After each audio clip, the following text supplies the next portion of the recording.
So what if you want to build a D&D Kickstarter? How would you start, and should you start, or would it be an absolute waste of time and money? Now, I have experience of self-publishing my book on Amazon, and it was not like I had to buy loads up front, but would it be possible for me to make my own Kickstarter? Let's ask some people who know about this. It's Homie and the Dude. Hello, guys. Hello. Hello. Such a pleasure to be back. Here they are with their third Kickstarter. They know all about it now. Yeah. And you're even sort of colour-coded with your background to the cover. I like that. Bodhi turned that on. This is a different little set arrangement for us. So usually we're sitting back there. But this actually is kind of cool. I like this. Yeah, it's nice. I like it. It's a nice So, vibe. right. Imagine I come to you guys and I say, hey, I want to do Robodad's DM guide or something like that. I guess, what would be your first thoughts? You go first and I'll go. I think we're going to say the exact same thing. Does yours have anything to do about Tesco's? Oh yeah, I was literally going to say don't do it. The answer would be why you want to do it. Why would you want to do a Kickstarter? What's the motive behind wanting to choose Kickstarter and that avenue of funding and all that kind of stuff? And then from there, probably go, let's decide whether that's the best path forward for what you're thinking, or whether there's other avenues. Because it's a gamble. That's the thing with Kickstarter that everyone needs to know, is that, Kickstarters are, inherently a win or lose kind of situation of whether you get funded, whether, you are able to hit stretch goals, to progress the project, to back up the work that you're either going to do because you've yet to do it and you're using the Kickstarter to fund that, or, to cover the work that you've already done leading up to the project and things like that. So it is a gamble either way. So that would be part of my answer as well. I think I would add to that by saying, what you don't realize when you start considering a Kickstarter is the emotional investment in the project. Oh God, yeah. It is significant, and you got to kind of be prepared for it, because, leading up to the Kickstarter, there's just a tremendous amount of work that you're doing to prepare, whether it's the Kickstarter page, to build up your pre-launch followers, to just get your product kind of to a place where it's either going to be pretty much done by the time the Kickstarter launches, or you've got all the resources in place to get it going if the Kickstarter funds. But the thing that I would also just offer is, during the Kickstarter, it's a brutal journey, and you have to be prepared for it, because you have to be in it for the right reasons. There are days where it's very difficult. You're watching that number, continuously. Let's not beat around the bush. If anyone that's running a Kickstarter is watching that number continuously, in the middle part of it, they call it a bathtub. So the first 48 hours are one side of the bathtub. The middle part of the entire Kickstarter is the bottom. It slows down. The floor, yeah. And then the last 48 hours are the other side of the Kickstarter. In that bottom area, you're just kind of trying to will backers to come in, and doing everything you can to try to get more eyes on the project and all of that. And you got to be prepared for that. And this is our third one, and it's just as hard as the first two. It just really is. And we're contextualizing a little bit more, and I wouldn't say we're like experts at it. I think we're learning as we go. And I think that's another key point, is this is a learning process, and to whatever extent your ambitions haven't been succeeded, taking that and putting it into a learning moment and saying, okay, what can we get out of this? How can we implement something different for the next one, is super vital, because it's tough. It's not the trenches in World War II, but it's not for the faint of heart. It is tough. Yeah. So if I wanted to do a Kickstarter, right, and I'm thinking, all right, I've sketched out, let's say it's a 50-page book. Is that too small? Is there a certain minimum that you got to think, why bother?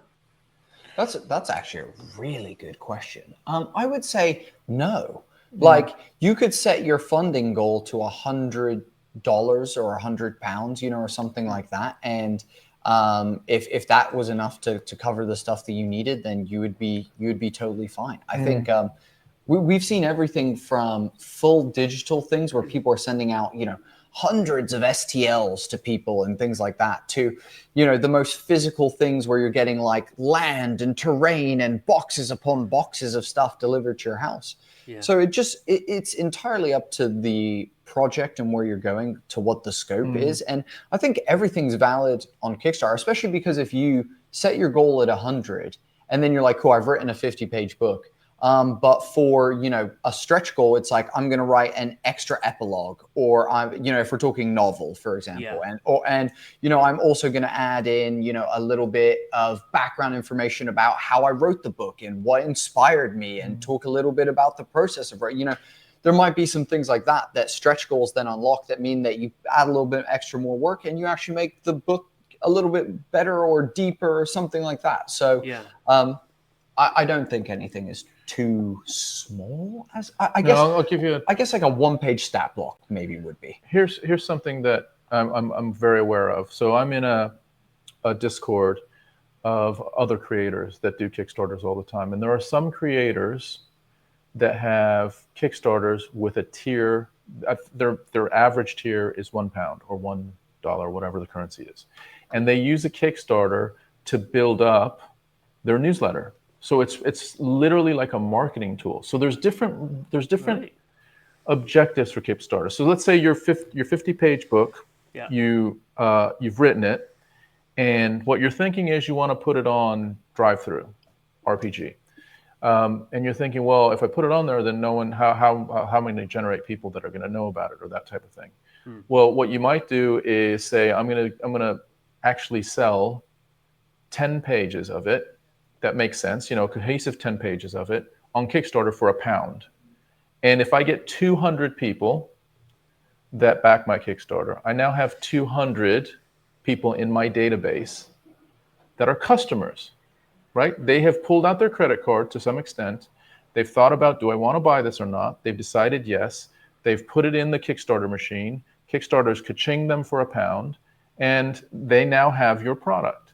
So there's a lot of creators out there. I wouldn't say, you know, like a huge, but there's many creators out there that use Kickstarter as a marketing tool. Yeah, Kickstarters can have lots of different motivations in terms of how you're using the Kickstarter process, and the funding and all of that kind of stuff. It can be, there's many ways to approach Kickstarters. So tell us about this book. 50 pages, eh? 50 pages, yeah. How a DM, but then there's no artwork, so you've got to think, well, who's going to pay for the artwork? How do you have to reach out to artists and say, yes? Again, there's different ways. Yeah, there's different ways to do it. So, if you want to have the Kickstarter as the funding vehicle before you get started with the project, then by the time, so let's say your book, you're thinking, okay, I'm not sure how much the art's going to cost, and I don't know how much art I want to put into the book. Let's just see how this Kickstarter does. And you go in, and 30 days later, you come out with, let's say you come out with £1,200. Now you start thinking, okay, do I have enough money to make this a print-on-demand thing? I'll just have people can print out the manual, let's say, of it, the small like soft cover of it, on Drive-Thru RPG. They can do that.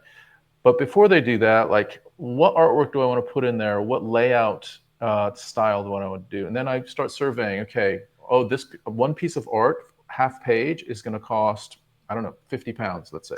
Okay, well, I'm going to take that out of the budget for, let's say I want 20 pieces of art. Okay, well, could be £1,000. Do I want to do that? No, I don't have time for that or money for that.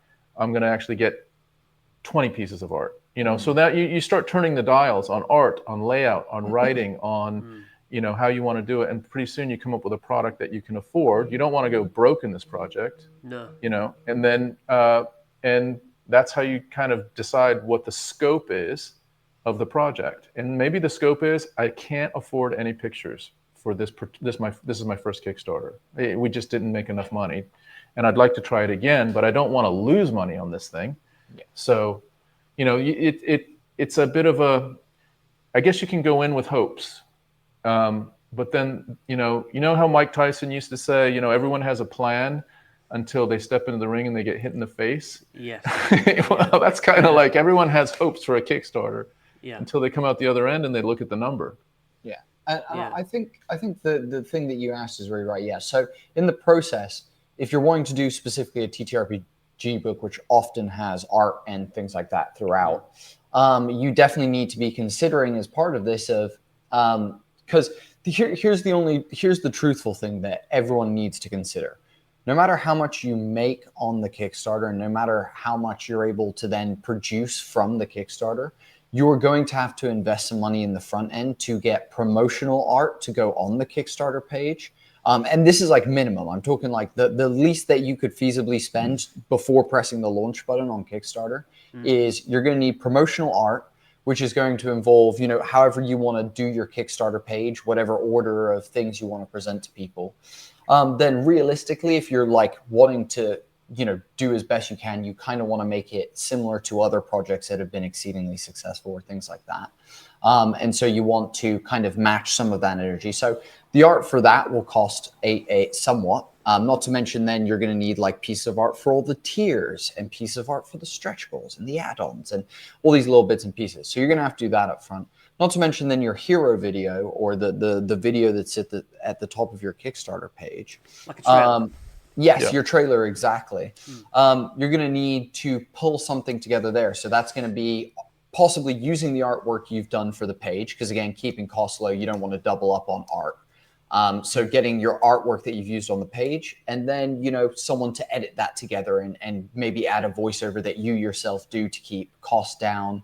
They maybe, modulate or do something like that. And then and that's what you present. So there will be a little bit of sunk cost to make it I guess, viable, attractive Kickstarter page just off rip, basically. So stretch goals, are they normally planned before, but not realised? Great question. Yeah, it's a combination.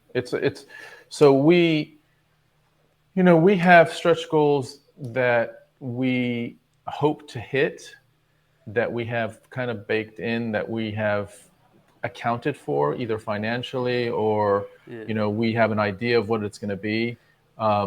There's some stretch goals that we go in and we're like, okay, we're pretty sure that we're going to hit that, and we have allocated whether it's resources or whatever to handle that. I think with stretch goals, it's just be prepared to do whatever you say you're going to do in the stretch goal. Yeah. Which is, cool. If that means if you're doing the work post Kickstarter, then you just factor that into the workload post Kickstarter. Yeah. If you're doing the workload beforehand, then what you need to do is go, okay, cool.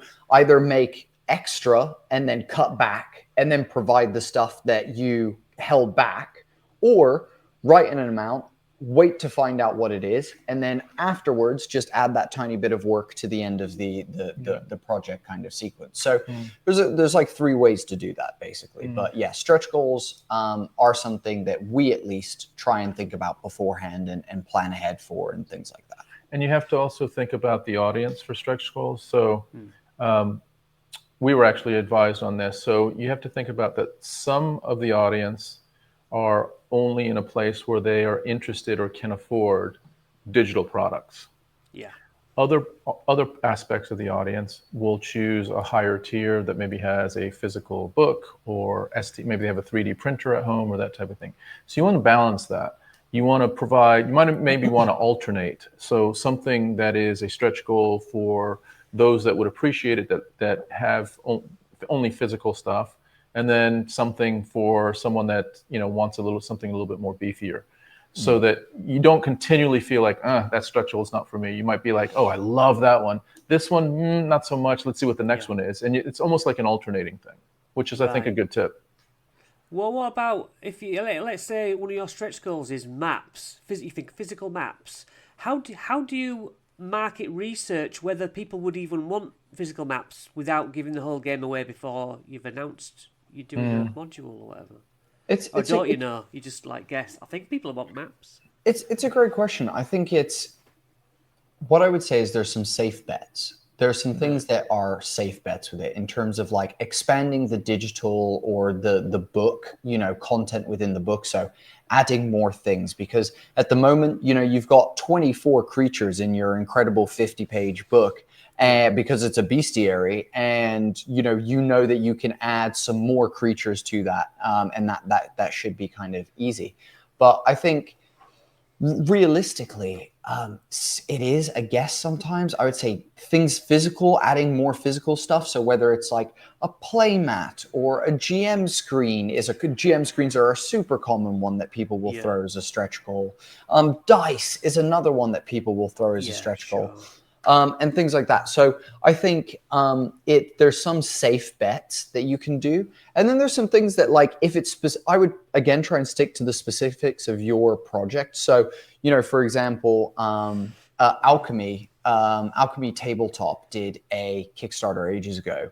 And they basically were getting all these game systems into their system, and you could choose what systems you got as part of your bundle.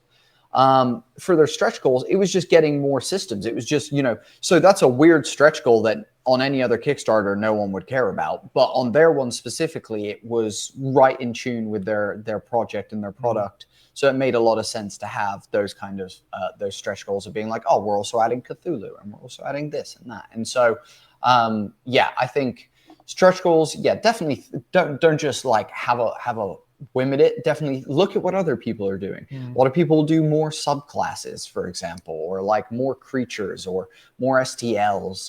It's usually more of whatever's in the thing that they're giving, because that's why people are there anyway. They're there for the stuff in the thing that you're giving them, kind of situation. So I've got a question about system agnostic. If I was doing a DM thing, let's say, and I'd be doing 5th edition, it'd be 2024 rules. Now, that's very targeted to a certain crowd. So the argument might be, we'll just do a system agnostic one, so that you're kind of trying to hit anything out there. Is that what you're doing? Is that why you did system agnostic, thinking, well, we're opening ourselves up to more potential audience? So, fantastic question. Absolutely fantastic question. One branch of that train of thought is yes, 100%. We were like, look, we know as people who have been in the space now that not everyone plays D&D. Lots of people, like, we even just play, versions of D&D of like, what's it called? Tales of the Valiant and Shadow Dark and things like that are versions of D&D that exist, and other people will play completely different systems like Cthulhu, or they'll play, Orbital Blues, or they'll play Morkborg, or they'll play Cypher or Fate or whatever it might be, so people have their preferred system, and we didn't want to come in making a product that was specifically tailored to D&D, because it just, if people want it, it forces them to have to learn D&D, which I don't want to do. I want people to enjoy whatever they like enjoying at their table, because that's why they're playing it at their table, because that's what everybody wants. And so, yes, definitely, there was a consideration of making it more available to people. The other thing is, after the OGL crisis with Wizards of the Coast and D&D, Tom and I were hardcore D&D people at that point. We had not played another system. We had been playing 5e. We were making Sky Zephyrs, which was a D&D book. All this stuff around D&D, and then the OGL stuff happened.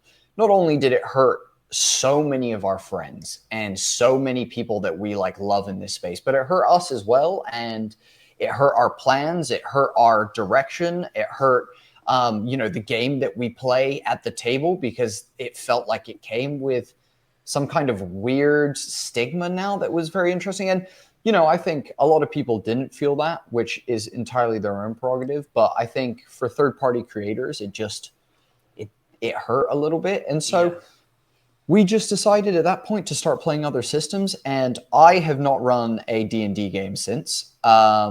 That has been at our home table. We've tried 10 to 15 new systems since then, and have been just scouring the system verse, I guess. And we just love other systems. Like unanimously our favorite system is a system called Orbital Blues, and we love it. It's a fantastic system. It's Cowboy Bebop inspired. It's super, super great. And we were like, well, we want to play our game, so why not make it so that we can play it in the system that we like playing as well? And The system agnostic thing, it does just make it more accessible to people. We want to try and make it so that people can actually write using our system agnostic language as well for their own books and things, because we think it just unlocks the space for more people across the board. Yeah, I think the counter to that as well, though, is, and this is something we thought about a lot, is that you have to acknowledge that even with the Johnny come latelys that have been really exciting, the Dagger Hearts, the Draw Steel, the DC-20 that's coming out, and all of this stuff, fantastic, and and they're great in their own ways, but D&D is still by far the big market dominant player at this point. So, they've got most of the pie and everyone else is kind of, Pathfinder has done pretty well. But it's taken them, I don't know how many, 20 years, something like that, to kind of stake their own and develop their own audience. Yeah. So you don't walk away from D&D easily, if at all. So some people just, we've seen the other side of it. We've seen creators that have literally walked away from D&D and then invested in other systems, and the consequences have been pretty dire for them. And so that's a risk. That's a real risk. So you have to really be kind of thoughtful about, okay, how am I going to navigate this? Because it's tricky. Am I just D&D? If I am just D&D, is that enough? Yeah. And for a lot of people, it is. A lot of people, Cobalt is, I think they're running something right now that is on their system. What's Cobalt's system? Tales of the Valiant. Tales of the Valiant, right? And they've hung their hat on 2024, and Tales of the Valiant is kind of like that, So they're D&D adjacent, so they're capturing, but they're not, some of these other systems. If you're not playing Tales of the Valiant, then you're kind of stuck. Now they have justified that and said there's enough of a market. We can do this. So you have to kind of weigh all of these different things. Yeah, well, Cobalt Press have just released or kickstarting The Northlands, which is the snowy one, isn't it? And I found it really interesting that they released Tales of the Valiant version and a 5e version and put it on D&D Beyond. Oh, that's the plan.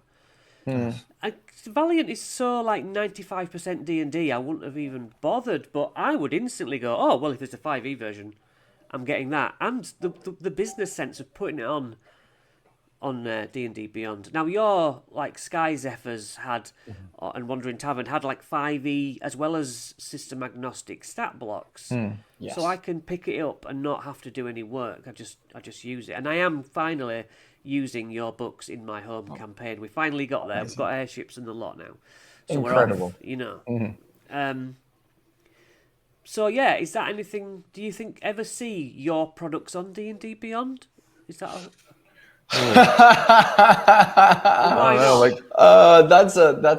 That's a hilarious question. I think. I mean, we've seen some, whether they're personalities or they're actual just representatives of other publishers out there that have been pretty hostile towards D&D because of the OGL and all this other stuff. But if someone backs up a Brinks truck to your door, then it can change your mind. And so that may have happened. Who knows? So I'm not sure what would happen if duffel someone bag with cash at your house. You'd be crazy not to say sure. Let's do it. Well, at least to think about it, you'd have to think about it. So I'm not gonna stand here and say, look, we would never do it. But I think we've built our entire identity really and our core beliefs on supporting the community. Yeah. And also standing up to big corporations. And so it would have to be a pretty something that would be so compelling that we'd have to almost like surrender some of our values. And I'm not sure how easily we could do that. Yeah, it'd be hard. I think as well, like it bums me out because things like D&D Beyond, where you have one of the best character creators in the space at the moment on their system, but you only get to use the full breadth and power of this system if you've bought every book that they've ever purchased, because you can't play your turtle freaking rogue X subclass from X supplements, so on and so forth. And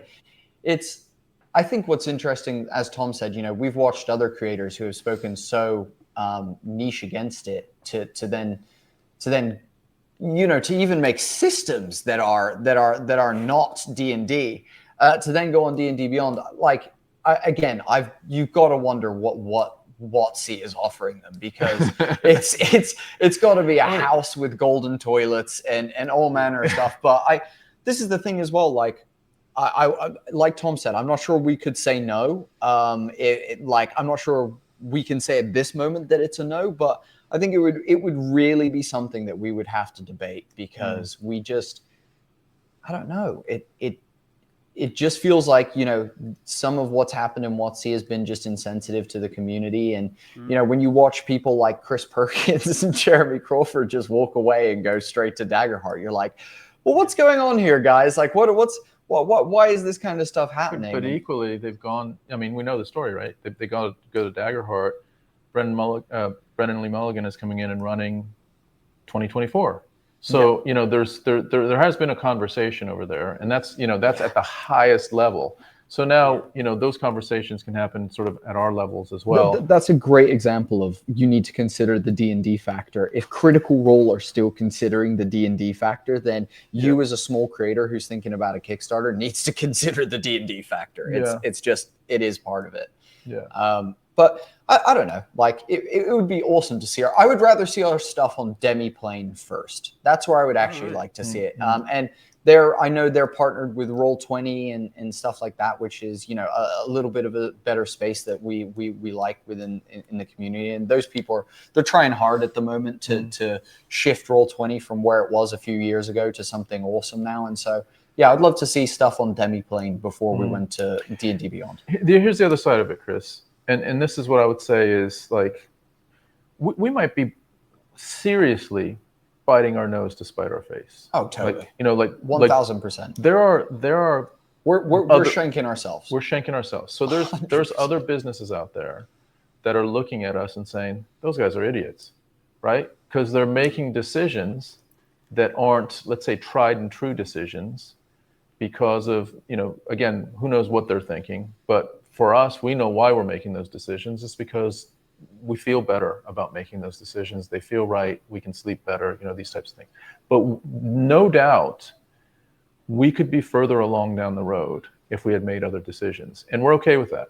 We're still trying to navigate, okay, how can we continue to be all about the community, but play a little bit more cleverly like some of these others are, and do both? How can we do both? How can we honor our values, right?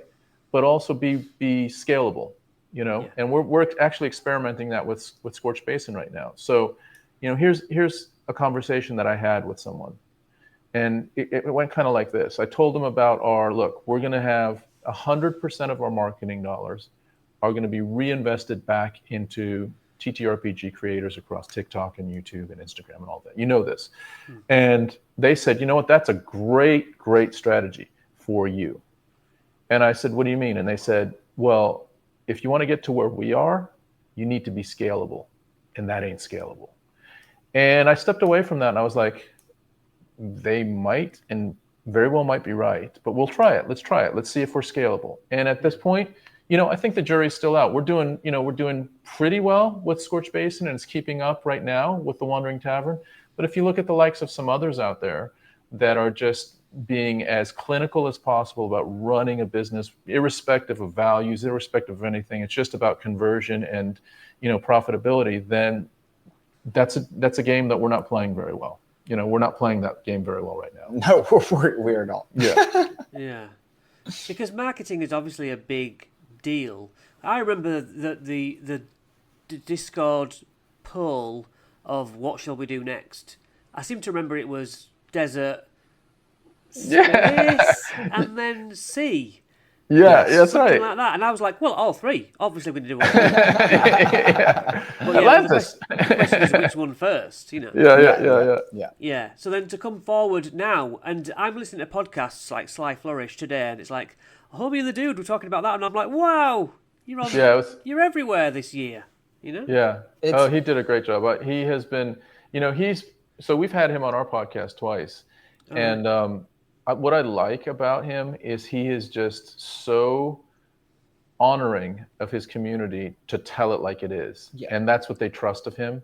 And we've been on both sides of like, he's liked our stuff and he's also had a bit of criticism for our stuff that's been fair. So we've never come away thinking, well, that was a low blow. We've never thought that. No. But this was like, he was really just so supportive of it. And even comparing it to the Cobalt, because they're two different takes on how to approach the community. One is us being system agnostic and, kind of a little bit more of setting the lore of a world where you can apply that to different games. And he really appreciated that, which I was, quite grateful and, thankful that he aligned with that.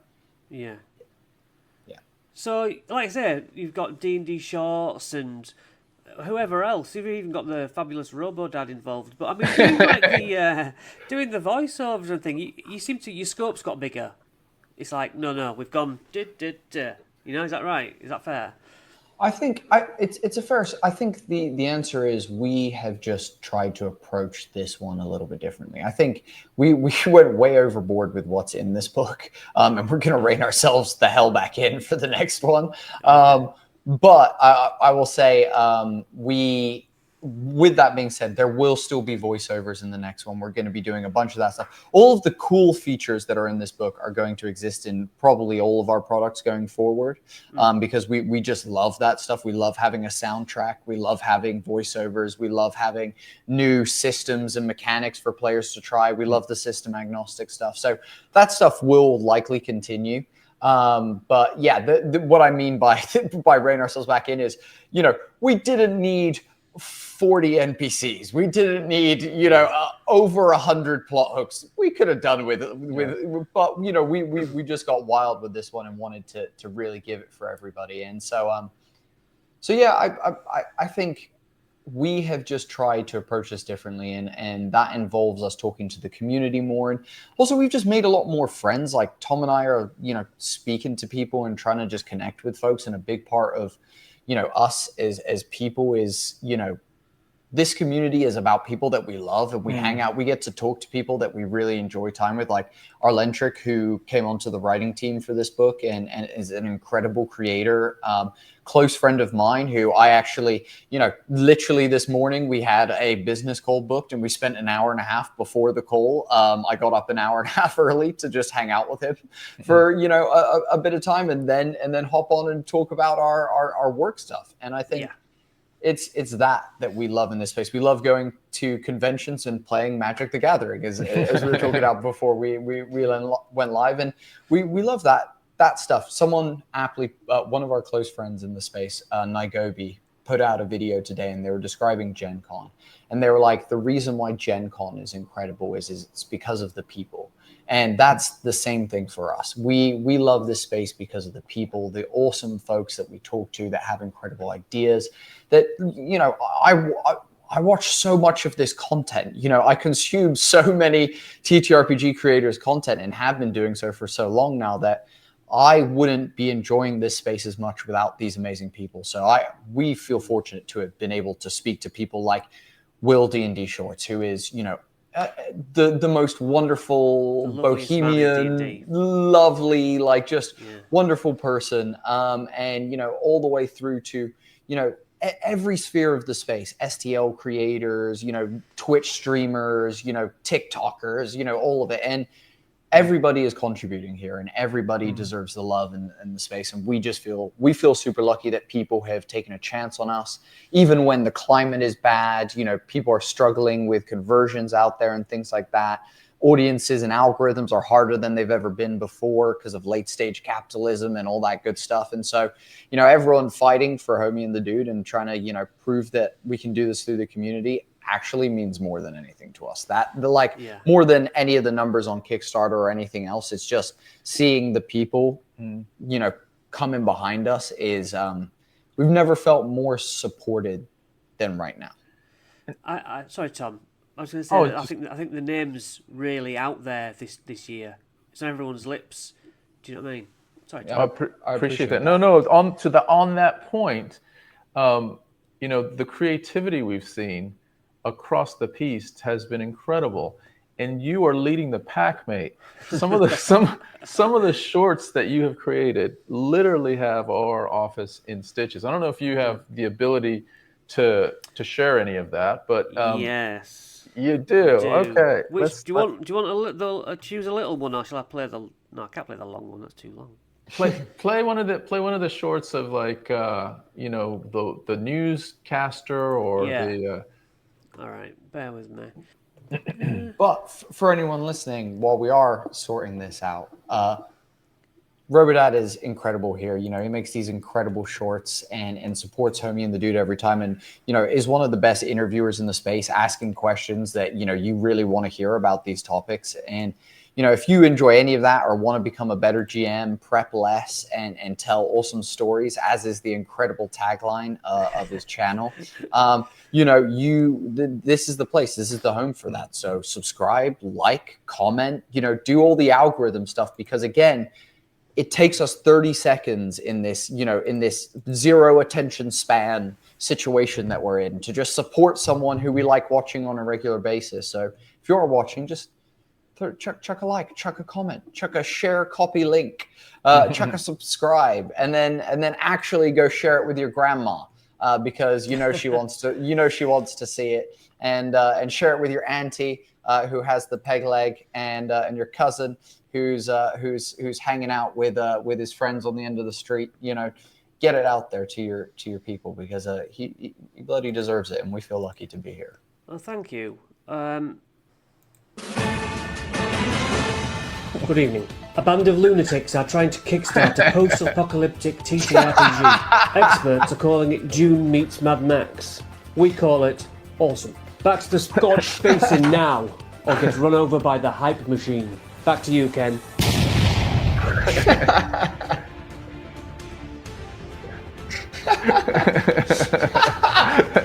That's so funny. Ken didn't make it. Yeah, yeah. Dude, that's hilarious. Your green screen work has just gone through the roof, man. Just the whole the commitment was, it just kind of humbling, Chris. How much you put into that was just amazing. Yeah, it was fun. I enjoyed myself, and that's what's more important than anything, isn't it? Yeah, 100%. It is. Having fun is the key, because there's, as we know, there are some long days in what we do, and just being able to smile at some stuff or have a good laugh at some stuff, get you through, some of the days where it's a little more difficult to do that. So and you've been able to do that for us in the last 30 seconds. We had exactly. So, can we talk about some of the negative and the worries always attached with these things? Because we try and hype these things up, but what if you didn't make the funding? What happens? Great question. We've seen it happen to other creators in the space. There's kind of two avenues. You scrap the project and you begin working on something else, and you approach it differently and you try again. Or you revamp the project, you get maybe some new artwork, maybe some new styling, and you try and run it again with a smaller funding goal. But that's really hard. That's really, really hard. And we've only seen that work once, actually, from a good friend of ours who is a badass in the space. And just a badass person generally. They're pretty prolific and awesome in terms of who they are, and what they do for work. It's crazy. But yes, nonetheless, I think it is a concern. It is like, if you don't fund, or for us, we set our goal low so that we can hopefully then fund and then continue to keep that hype and that algorithm going as we kind of pull through, and it's stressful. That's what Tom was talking about with that anxiety stuff of I have bad anxiety outside of Kickstarter month. Kickstarter month starts, and I just at times want to just fold up and disappear, because it's one of those where everyone on the team is grafting to try and get eyes on the project. We're exploring every option that we have in the gas tank, and trying to work with folks and communicate to people who are promoting for us. And people are asking, can I have this? Can I have that? And so we're trying to supply people with the bits that they need. It's just exceedingly stressful. And I mean, look, there's nothing more soul crushing as well than believing in something that you've worked so hard for, and then that being broken down. But I think, like all of the greats, every great person out there, regardless of what we're doing, whether it's sport, I don't even know, like politics or, life acumen, business, whatever it might be, people have failed at certain points and have taken hard losses and have not, succeeded in the way that they want to, and have then built themselves back up, come back better, and taken another loss and then built up. And it's all about that, can you get back on the horse, and can you just keep fighting, and can you keep doing it? And look, we can't guarantee that Homie and the Dude is going to be around forever, because we definitely pour a lot of time, a lot of money, and a lot of effort into this whole thing. And we're this one's getting old. This one's getting old, and is starting to hit those years where he deserves to be sat with a seems like ever filling pina colada somewhere. I don't know, but so we're just trying to enjoy it while we can, and enjoy these moments, because also, how often do you take a leap? And I think that's the other thing is Kickstarters, even though they're negative, there's moments in life where you take a leap, you take a chance, you roll the dice, and you see what happens. And sometimes those are the scariest, but also the most exciting moments, and the most crazy, the most fun, the ones that you'll remember. And whether that's something that you feel pain about or you feel happiness about will be determined by your I guess, headspace post whatever happens. But it's yeah, dude, like, I don't want to sugarcoat it. It is not a good way to run a business, and to gamble, and to try and, work out whether this is going to happen, and have to do all that stuff. And yeah, if we don't succeed, this is the truth. Like, if we don't succeed in the way that we need to when we're doing these Kickstarters, then yeah, Homie and the Dude is always at risk. We're a day-to-day company. We are very much a day-to-day company, where we're just looking towards the next thing that we're doing and what we can release. And, people like that. We have a very small team. Like, we're working with very, very few people. We have a bunch of like collaborators who come in, but, we have a very small core team, and yeah, that is very much always a jeopardy because of the nature of the TTRPG community, and how liminal it is, and how loose it is, I guess. I would only add, so we have seen someone do the numbers and try to hit their stretch goal. This is someone early on, and they gave us some samples of their stuff. Yeah, and we still use their stuff in our games, and just so much excitement behind it, and plans to get through the Kickstarter, to meet their goal, and to go on, and to build, and to grow. And they didn't get their goal, and it was crushing. It was very, very difficult to see, and they disappeared. You're talking about the dice, folks. Yeah. Yeah, fuck. We still use those dice. Yeah. We still use those dice. So here's what I would say. Here's the tip. The tip is to always minimize the potential damage. So the way I would look at that is to minimize the physical products, because you can get into a bind if you have gotten quotes for, let's say, 500 of your 50-page book, or 1,000 of your 50-page book. And the quotes are, for 500 of them, you only have to pay, let's say, I don't know, 10 pounds a book or something like that. I'm just pulling numbers out. Yeah. And for 1,000 of them, you get to pay 8 pounds a book. And for 10,000 of them, it goes down to 4 pounds a book, that type of thing. But you actually hit your goal with a Kickstarter, but you've only sold 40 books. Now you've got to produce 40 books at 22 pounds a book. And now things start getting really, really painful for you financially. Yeah. So you want to plan things so that if it does go sideways for you, it isn't so devastating financially. It's going to be devastating emotionally for sure. But so it's not so devastating financially that it completely collapses you. Sometimes it just will, just because we're in this game. But minimize the damage by doing more digital, especially your first one. Right. Sky Zephyr, I don't know if you remember, but Sky Zephyrs came out as was it just digital? It was digital to first, and then we gave everyone who backed X tiers a percentage discount on hardcovers. Oh no, soft covers first. Soft covers, and then we upgraded it to hardcovers post Kickstarter. But we started with digital, and then we just wanted to see, like, okay, how is this going to do? Once we saw that, okay, the numbers were starting to make sense. All right, let's offer soft covers. The numbers increased a little bit more. Then we said, all right, as a stretch goal, we're going to go, everyone that's ordered a soft cover, it's now going to be a hardcover. But we did take those incremental steps, which is important, to just make sure that you're not going to devastate the hell out of yourself, and take steps back in your life. You don't want to do that. Yeah. Right, I've got a question that's come on top of my head. So you've got some staff, right? And you've been working X amount of time between the last Kickstarter and this Kickstarter. How do you pay your staff? Is that something you're like, well, I also, not only the Kickstarter costs this much, but I owe you a year's wages as well? I don't understand. Or do you all just have other jobs? It's a great question. I love it. So if you look at the Kickstarters as a spike in income through the year, and let's say there's probably one spike a year, then you have to calibrate all of that income in that spike has got to pay for everything else for the rest of the year, including employee wages. So, we have some employees that have been on this journey with us, on this roller coaster with us, that are, as invested in the company as we are, because their livelihoods depend on it.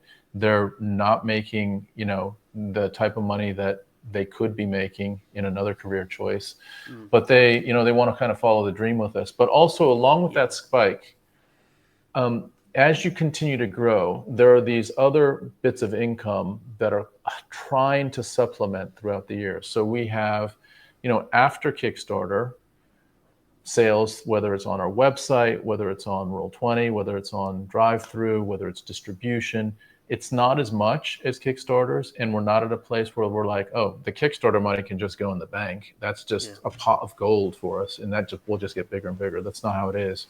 We have to subsidize all the other stuff, but we're getting better at figuring out, okay, these other things can soften, the tightness of the financial needs month to month, but they get paid month to month just like anybody else. Yeah, and we're making decisions. We're looking at our burn rate monthly. Yeah. And we're saying, okay, well, we have this amount of money. We got to get to here.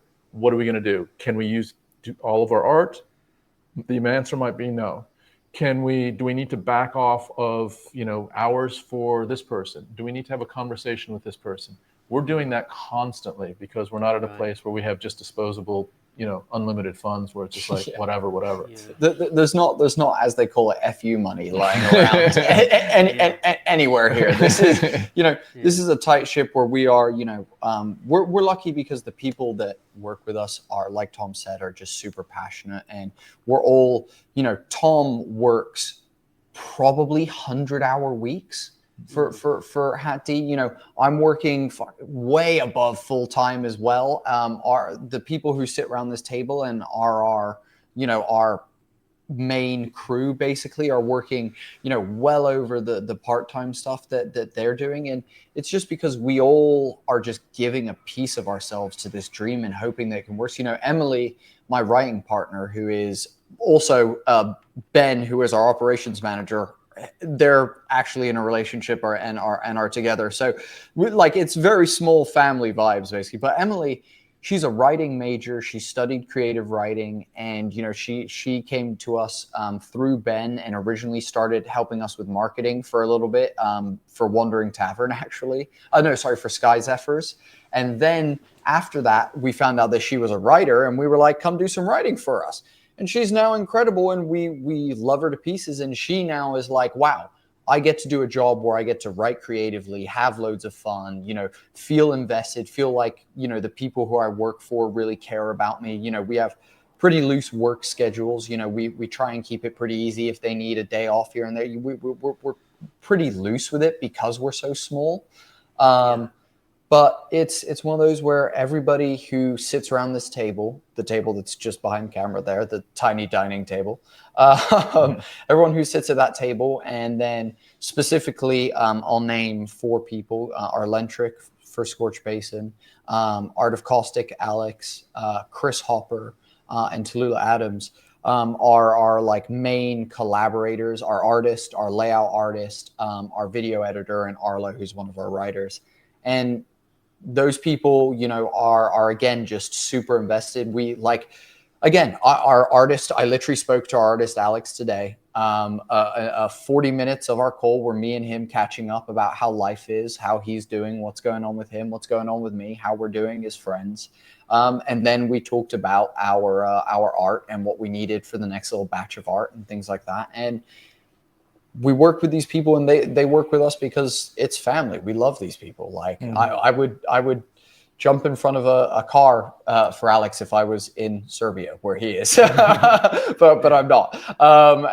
You know, he's just a great guy, and same for Chris Hopper. We thankfully got to meet Chris at Gen Con, and he's just the most amazing dude, who is like the layout artist for like every big supplement you see in the space, and also happens to run a farm in his spare time. It's wild.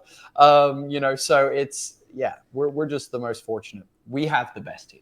Yeah. Like we truly have the best team of people who just, everybody just cares, and everybody loves what we do. Alex loves the weird stuff that Emily and I come up with for him to art.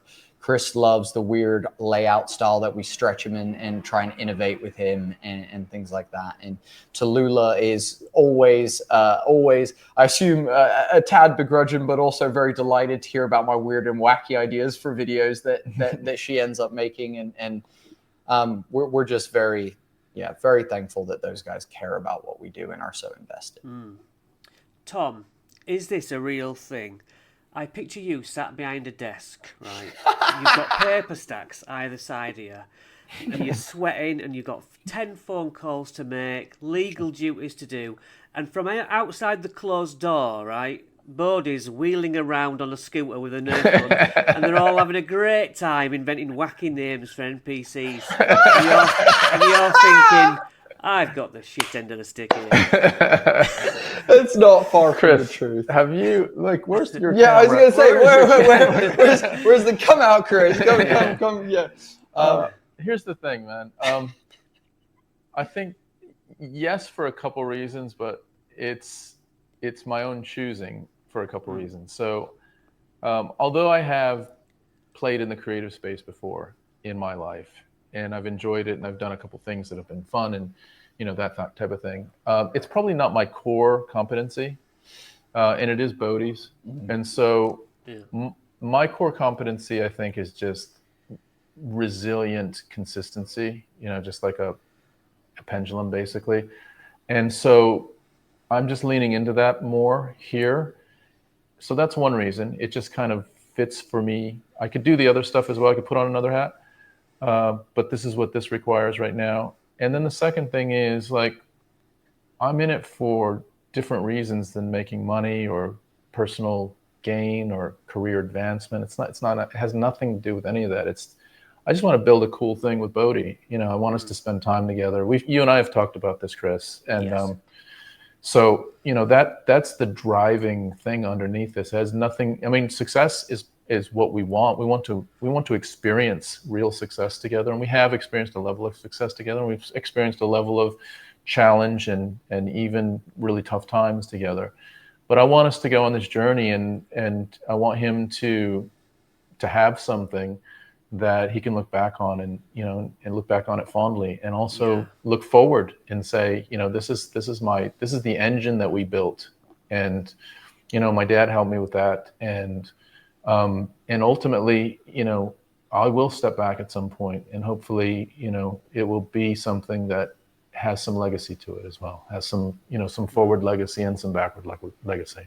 And on my end as well, like, I don't know many of my friends that spend every day with their dad doing doing stuff like this. And you know, whether it's me and him in front of the camera doing our UFC streams, our actual plays that we do, podcasts, whether it's, you know, sat around the table spitballing ideas about, you know, and Tom doesn't give it, there's not enough credit given to Tom for the creative, the stuff that he does help with creatively in terms of, he is, you know, when we read through the book, Tom combs through the book with me and Emily and like really goes through it and offers, you know, thoughts and stuff like that.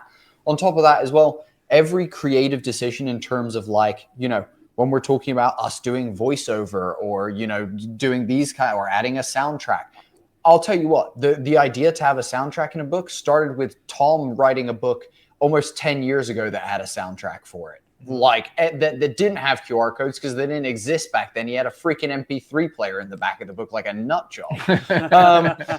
And you know, so Tom has contributed creativity to this whole situation countless times, whether it's even just direction that we're heading, whether we should include this, whether that's something that we think would be good, you know. And I think that's what makes Tom and I a really great dynamic duo, is because, you know, we do really complement each other. We do really fill in the gaps that the other one is in some ways missing, both with how we manage the team and also with what we contribute to the team as well and what we bring. Now, don't get me wrong, Tom or I could wear every single hat that's at the table. Like we have done as well.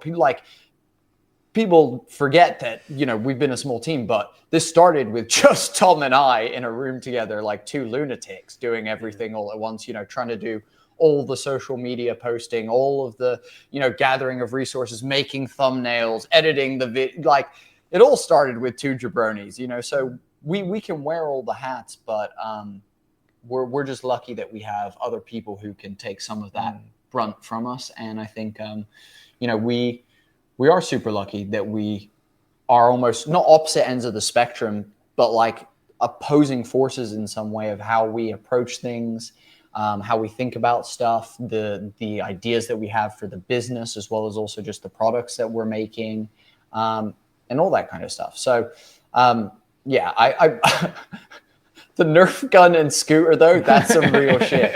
That's funny as hell, because there's times where Emily and I are stood, because I'm a pacer. When I start spitballing ideas, I need to like walk and like get them out that way. I don't know why. And Emily is someone who also, when I start pacing, will like step away from the table and we'll just like start talking. Yeah. And so there's definitely times where I'm pacing around the sofa that's behind me and Emily's like sat on the sofa and those guys are like over there working. Ben's probably working on some of the website stuff and Tom's speaking to creators and things. And yeah, it definitely is.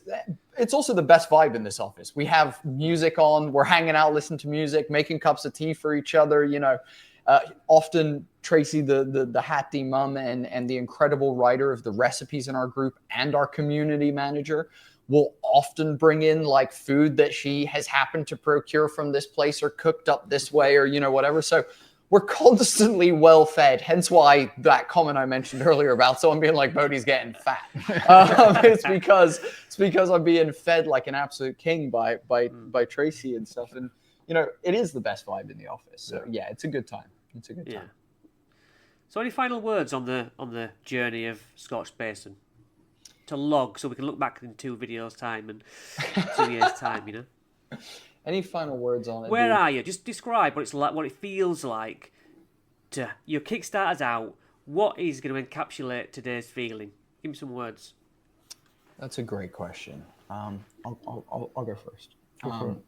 For me, I'm feeling humbled, honored, and thankful that I have people in the community that care about me enough to want to promote our stuff, to want to support what we do, to want to sing our praises, that want to take time at Gen Con to talk to us, that want to grab a bite to eat, or, you know, even just hop on a phone call. I'm humbled that, you know, I'm rubbing elbows with so many incredible people that I have respected and loved in this space for so long.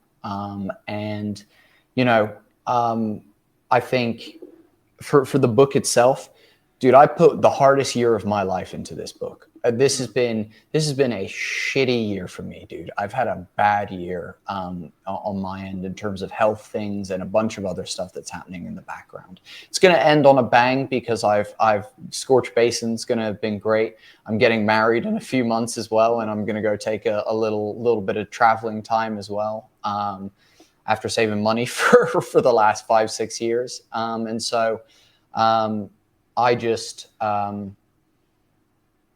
thankful that I put so much into that book. I invested hours of my life coming up with languages and new mechanics and new systems and converting old systems and laughing with Emily about stupid names that we came up for NPCs and ridiculous jokes that we have and the awesome plot that's running through the book. And, I'm thankful that I got to work with Emily again because she's amazing. I'm thankful that I have Ben here on days when I'm feeling like shit to pick me up with his hilarious commentary and his quippy jokes and often very sporadic music taste that always brings a joy to my face. And, you know, I'm humbled that I get to spend time with my parents who, you know, if we're being honest, in the next 40 to 50 years probably aren't going to be here anymore. Wow. And we're just being realistic. You might be in the record books if we could. Yeah, exactly. You know, I'm super lucky that I get to have this time with them and spend time with them.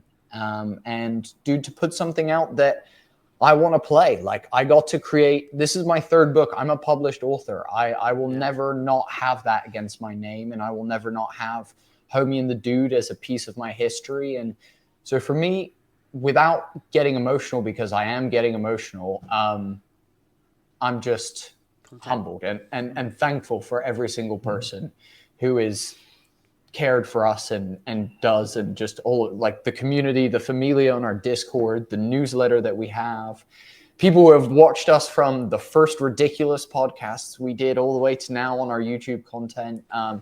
Anyone who purchases a book or anything like it, dude, I'm a kid from nowhere, England, who did not go to university, who is just chasing a dream, and it's just beautiful. It's beautiful. It's awesome, isn't it? Yeah, it's fantastic. The fact that I have your books on my shelf. It's crazy. What's it? Right, I know these guys. Do you know what I mean?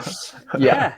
And dude, it means the world that you do, dude. And, you know, again, the final thing I'll add is how I'm feeling in this moment, dude, is thankful that you, even though you're feeling a bit rough today, took the time to speak to us and love us and continue to just be someone that we get to talk to and hang out with in this space. And yeah, dude, I love you and appreciate you as well. This has been an incredible chat, and I always love these chats, and I look forward to them every single time. Tom and I, literally, we've had a day that has been, you know, ups and downs throughout the day, and both of us, when we finished like the majority of the Hat D stuff about 30 minutes before this podcast, we were both like, damn, I'm looking forward to hanging out with Chris. Oh, that's really nice. Yeah, that's really nice. You know, so that's me. Tom, is it tired? Is it stressful? Or what other words have you got to where you are in life? Tired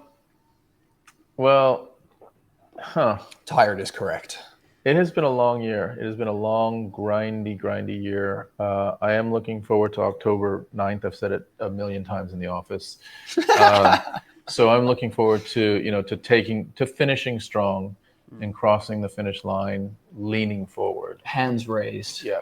So that is, you know, kind of what I'm looking forward to. I think to answer your question, though, to where we are right now, I feel already, I think it's a feeling of hope. So I hope Scorch Basin does as well as it can.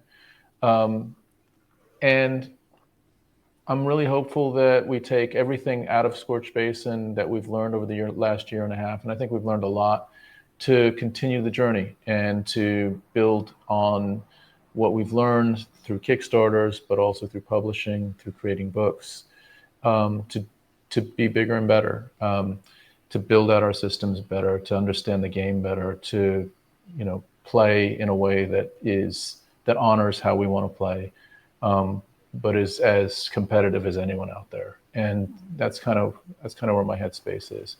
We're just getting started, is what we like to say, isn't it? Exactly. Yeah. Awesome. Right. Well, there ends another terrific chat. And, well, on to the next one, even though this one's not done. I look forward to getting Before you click the button, I just want to thank you, Chris. We have gotten to know each other and, each other's interests and each other's families a bit. And just want to thank you, mate. Consider you a friend. Yeah, absolutely. No, I do mean it when you message me. We talk about our kids and being fathers. It's very special, isn't it? And I don't have a father to talk to about that sort of thing, so it's good to get that kind of link out to you. You know what I mean? Yeah, it's been great. 100%. May it continue, mate. And guys, absolutely. Guys, go down in the comments. Talk about what you would want to, kickstart. What's an idea that you would love to kickstart yourself? Also, give Chris RoboDad some love in the comments. Hit the like, hit the share, hit the subscribe. Do the thing. And support your creators. And like I said, send it to your nan, send it to your aunt. Get it out there. Let's spread the word. But thank you, Chris, for everything. So seriously. To conclude, I've decided I'm not going to do a Kickstarter. It sounds too hard, too much stress. I can't be bothered. There we go. Dude, I wish we had that conversation 5 years ago. That's it's so funny. Oh, All right. awesome.